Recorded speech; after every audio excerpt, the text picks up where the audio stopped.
Assalamualaikum warahmatullahi wabarakatuh.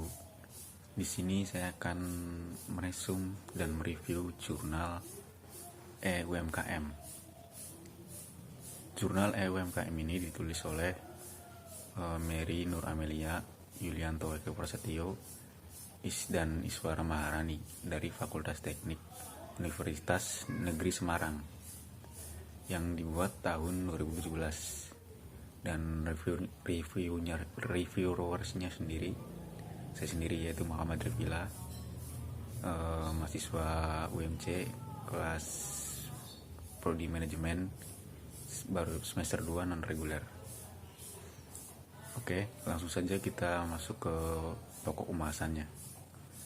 Melihat sebuah potensi yang dimiliki oleh UMKM di Indonesia ini, di sini sang penulis mencoba untuk mengeluarkan sebuah inovasi atas masalah dan faktor yang bisa menghambat UMKM di Indonesia ini yang sulit untuk bersaing secara global di era ekonomi digital seperti sekarang ini. Yaitu adalah UMKM atau elektronik UMKM.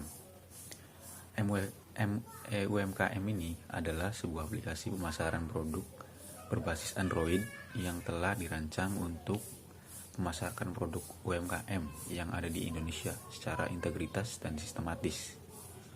Untuk dapat menghadapi tantangan ekonomi digital seperti sekarang ini, Indonesia harus memiliki strategi pemasaran dan kebijakan yang efektif. Untuk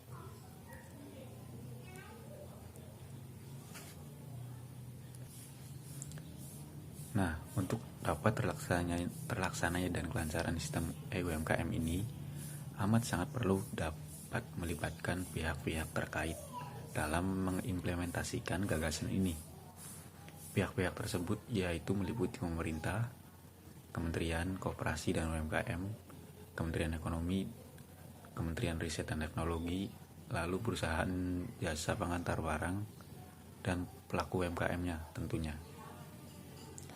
Ada beberapa tahapan yang harus dilakukan untuk terlaksananya sistem EUMKM ini, yaitu meliputi penataan, sertifikasi produk atau kelayakan produk UMKM, pembuatan aplikasi, sosialisasi, hingga sistem pengiriman barang. Lalu kita masuk ke metode penelitian.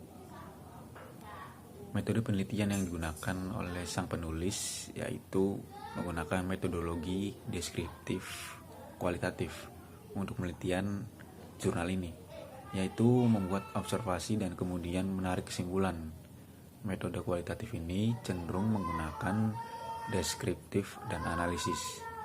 Proses dan makna perspektif subjek lebih ditonjolkan dalam jurnal ini.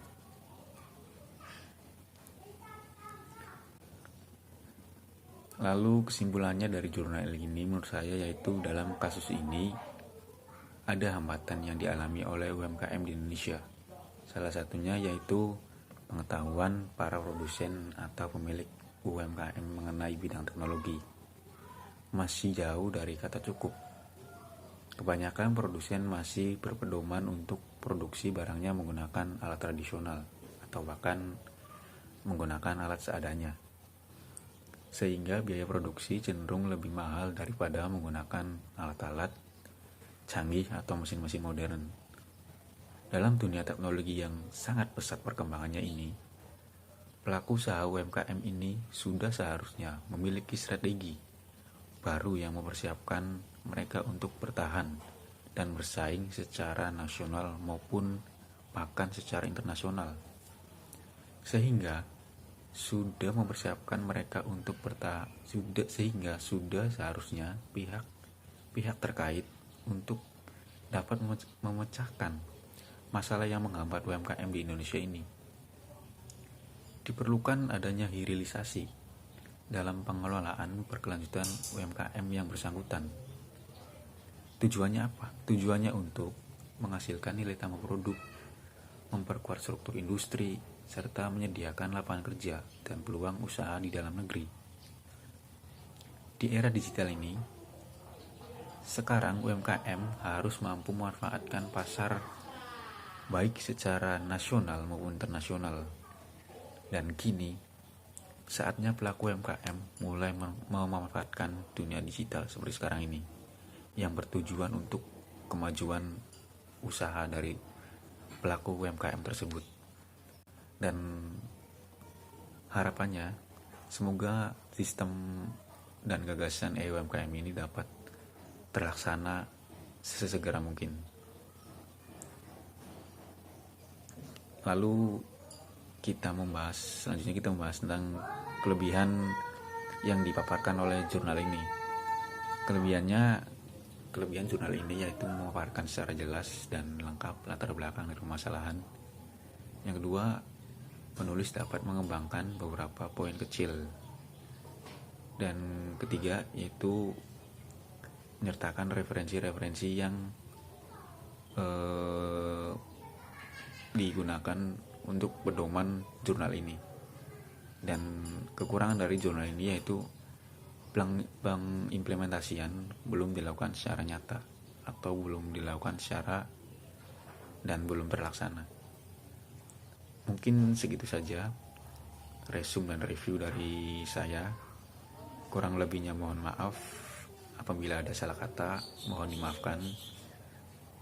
Wabillahi taufiq wal hidayah. Wassalamualaikum warahmatullahi wabarakatuh.